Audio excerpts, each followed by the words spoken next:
Now, the Democratic Alliance leader, John Steenhuisen, is launching his re-election campaign today. He's about to brief the media. Let's go there now live.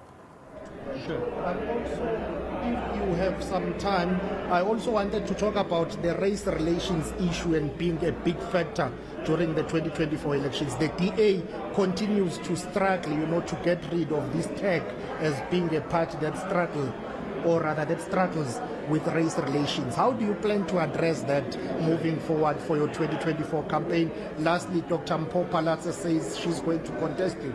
Your reaction? Well, thanks very much for those. On the first one, if you look at the hard reality of the numbers, there's only two parties that have strong enough blocks to be able to form a coalition around, and one is the yellow, that's the ANC, and the other is the DA. And you've seen that playing out in the metros and Gauteng already. And so those are the two options that we think South Africa is going to face after 2024. It's either going to be something led by the DA's values, or it's going to be something that's led by the ANC's values. But either way, no party is going to have a single majority after that. Parties that we're willing to work with, we work with any party that shares the fundamental core values and principles that we believe are the essential building blocks for any successful government or country, for that instance. Non-racialism, respect for the rule of law and the Constitution, a social market economy that sees the state as an actor but doesn't believe the state should have control over everything, and that treats business as a partner in the growth and jobs agenda, and making sure that you build a capable state. It means free of cadre deployment and that. We can get those four principles at the core and bring parties around that. We will talk to anybody who shares those core values and principles. And that certainly will be the plan going forward. Excuse me. My job, though, is to get as many votes in the bag for the DA. I'm not the coalition leader, I'm the DA leader. And so I'm going to be going into this next election on the hunt for blue votes. I want to get DA votes. I want to get votes from our support base originally, the over 3 million people of all races who already vote for the DA. I want to get votes from the people who've opted out of the political system, and I want to get votes from people who've voted for other political organizations. And that's what I'm going to be on the hunt for. We will talk about how the chips will be played after the election, but the primary focus for me is to get as many chips on the table for the DA, so that when that high-stakes poker game happens after 24, I can make sure that the core values and principles that I've spoken about are at the heart of whatever we're able to put together. I think that in terms of race relations, there is no more diverse party in the South African political landscape than the DA. We are trying to do something different to what many other parties are doing, particularly when you look at the fragmentation. There's parties that say, let's retreat into a lager of language, culture, or race, or ethnicity, and then try and pit us against the world. So you have a party for coloured South Africans, a party for Afrikaans South Africans, a party for Zulu South Africans. What we're saying is that's the ANC's dream, because they like to slice and dice and divide and rule. The ANC's nightmare is a strong party in the middle of the road that's able to bring all those people from different backgrounds together. And so if you look at the latest research that's been done on the DA's voter base, it is the most diverse voter base in the country. Roughly a third split between black, white, and brown and Indian. If you look at our diversity of our top six, it's by far the most diverse top six out of all of them. The ANC, the EFF, the Freedom Front, other parties are virtually monochromatic. We have different races, different cultures, all represented in the top leadership of the DA, and you will see that emerging from the Congress as well. We've got a diversity of candidates, and that will emerge as well. I'm confident that if one looks at the support base of the DA, if one looks at the diversity, both in gender and race across the board, my parliamentary team in Parliament, which I lead, is completely dominated by women. I've got a female chief whip, I've got a female leader of the NCOP, a female deputy chief whip, a female caucus chairperson, and I believe that is very, very balanced. If one looks at the racial breakup of our caucus in Parliament, by far the most diverse caucus in Parliament, where you've got Christians, Jews, black, white, Indian, coloured, all sitting in one caucus. English, Afrikaans, isiZulu, isiXhosa, isiPedi, isiTswana, all of them sitting in one caucus. And I think that represents the best of the DA. I welcome the challenge. I'm not afraid of a challenge, and I think it's good. Internal democracy is incredibly important for a political party.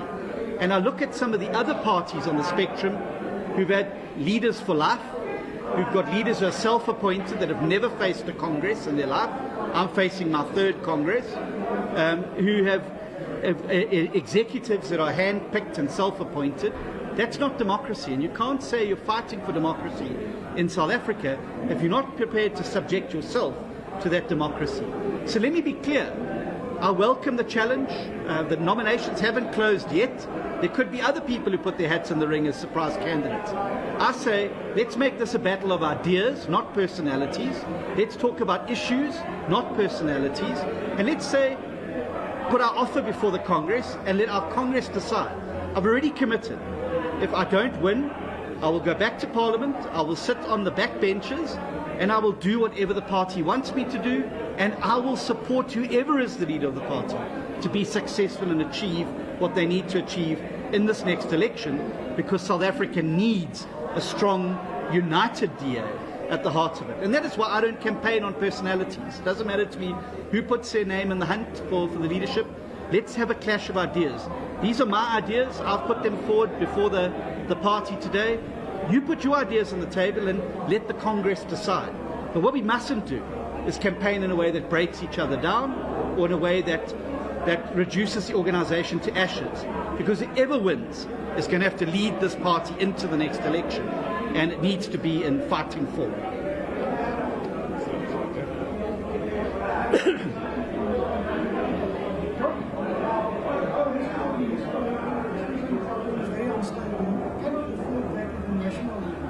So what plans are you working to sidestep those kind of instability at the national level? Are you already starting talking to other parties? Yeah. And then a second question, will you never ever work with the ANC? Look, let's start with the first one. I think the fragmentation is bad. And if you look at countries around the world that use a proportional representation system, every single one of those systems ultimately ends up in coalition territory. There's not an exception to that rule, unless you're in North Korea or some other place. So I'm amazed that we've allowed this environment to develop without setting the framework. It was always going to end up in a coalition environment, because that's how PR systems work. Other countries around the world have long ago developed mechanisms to ensure greater stability. One of these is an electoral threshold, and one of the things we're proposing is an electoral threshold of 1 to 2%, which isn't very high. It considers Germany has an electoral threshold of 5%. Some other countries range between 5 and 10%. And that would ensure less fragmentation in a legislature and allow you to establish more favourable, solid, stable coalitions. We also need to formalise how coalition agreements are managed.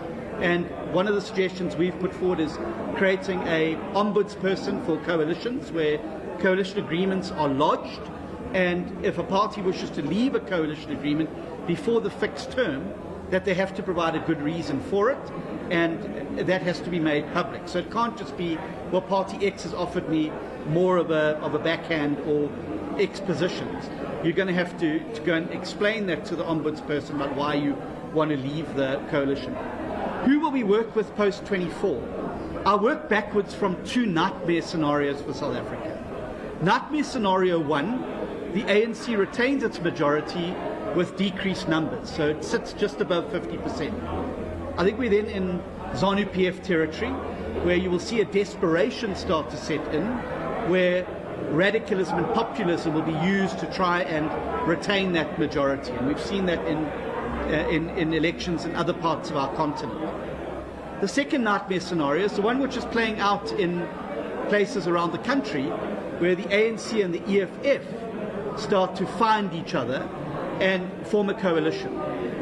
One has seen how extractive the EFF have been on the ANC from the opposition benches, taking them down the rabbit hole of expropriation without compensation, Reserve Bank nationalisation, nationalization of assets, prescribed assets, and one can only imagine how extractive that relationship would become if there was a reliance on the EFF to stay in government. So those are the two nightmare scenarios. And depending how those chips fall after the election, often coalitions are going to be decided on what is the least worst option for South Africa. And that's one of the reasons why I felt there needs to be a Congress before we go into that election. Because whoever the leader of the DA is going to have a mandate from the party to go into those negotiations and make some decisions about where we put our vote and where we put our chips, and how do we best ensure that we do what's good, not only by us electorally, but by South Africa as a whole, because we cannot afford the first two scenarios to take place. And I think we'd work backwards from there about how we would then form coalitions going forward. So at this stage, not much is off the table outside of the values and principles which we've said are the key markers that we will use to negotiate and talk with anybody.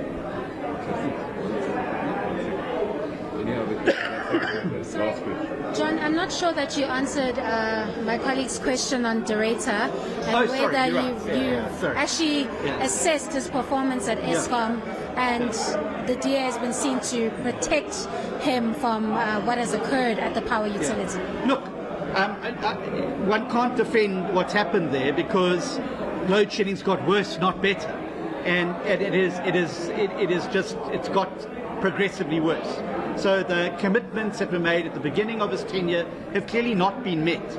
But I also think we need to understand the environment in which he's had to operate. And I maintain right from the beginning, when I was first asked about Director's appointment, I said it doesn't matter who you put in charge of that utility. You could put Patrice Motsepe, Elon Musk, Jack Ma, Jack Welch, anyone in the world in charge of that utility. They're not going to fix it because the system is fundamentally broken. The system is fundamentally broken. And you're never going to win the Durban July with a donkey. It could be the best donkey that you take there. It's the wrong vehicle to get to where you want to go. And so he was set up for failure. And whoever takes that position now is got a poison chalice, literally and figuratively, because they won't turn it round. The model is wrong. We've got to do what all 137 other countries that were in a similar situation and have got out of it have done, and that's breaking up the entity, allowing private sector in, and I will defend Andre de Ruyter's right, however, to point out where the problems were at Eskom and why his job was impossible. And that's why I'm supporting him coming to Parliament to come and tell us the names. I think we deserve to know who are the ministers behind the looting at Eskom? Who are the officials behind that looting? So that we can deal with it and root it out once and for all. Because R1 billion a month going and being stolen is the reason why we're having to pay that premium of corruption through NERSA increases.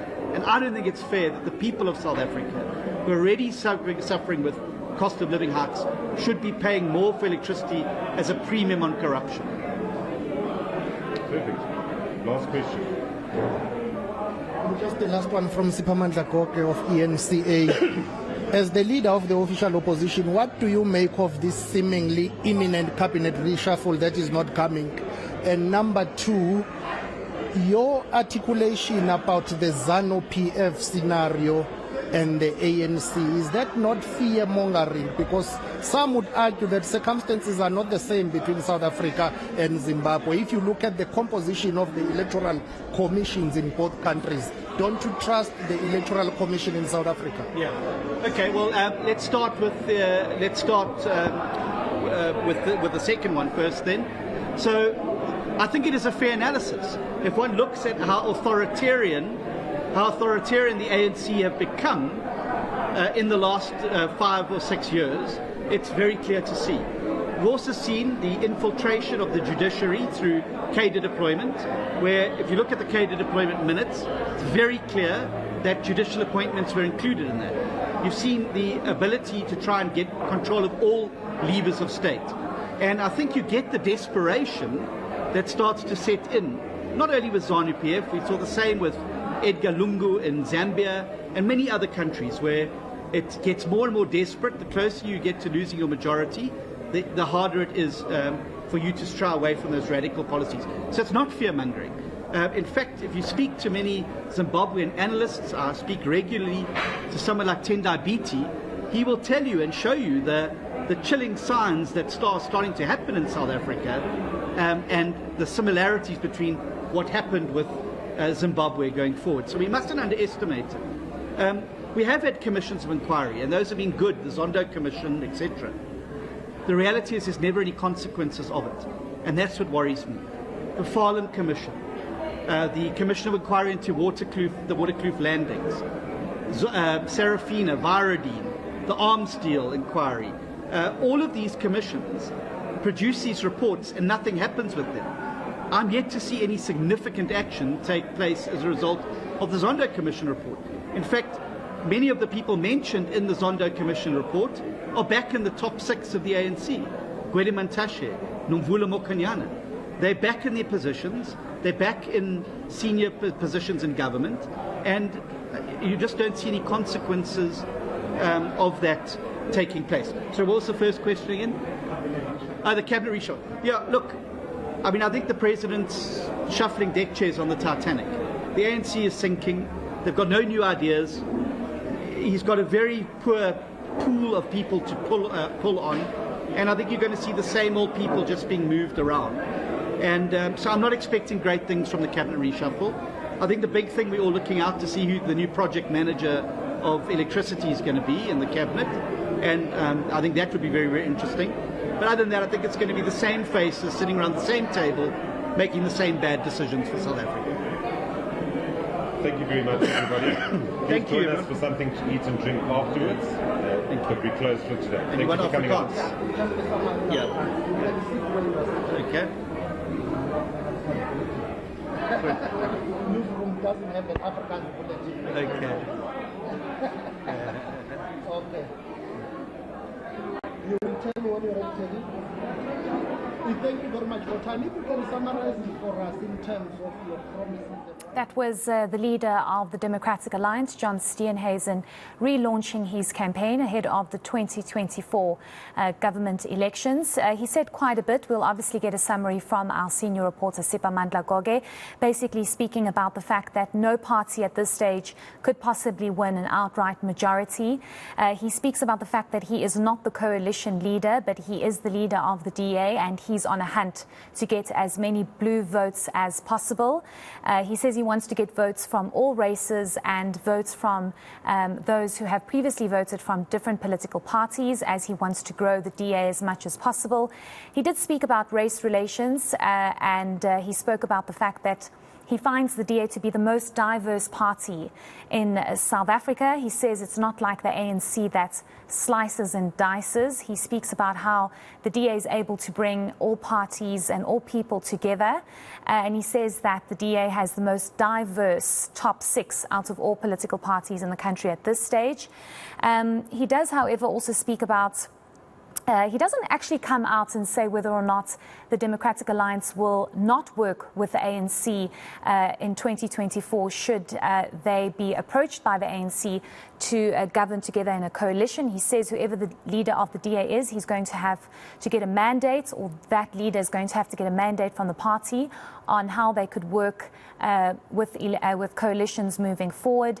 And he says whatever that might be, whether it be the ANC or not, they'll have to get a mandate from the party. He's also come out to speak about the issue around Andre de Ruyter and the volatility that we are seeing at Eskom at this stage. He says you cannot defend what's happening at Eskom. He says load shedding has actually gotten worse over the last couple of years, and it has not gotten better.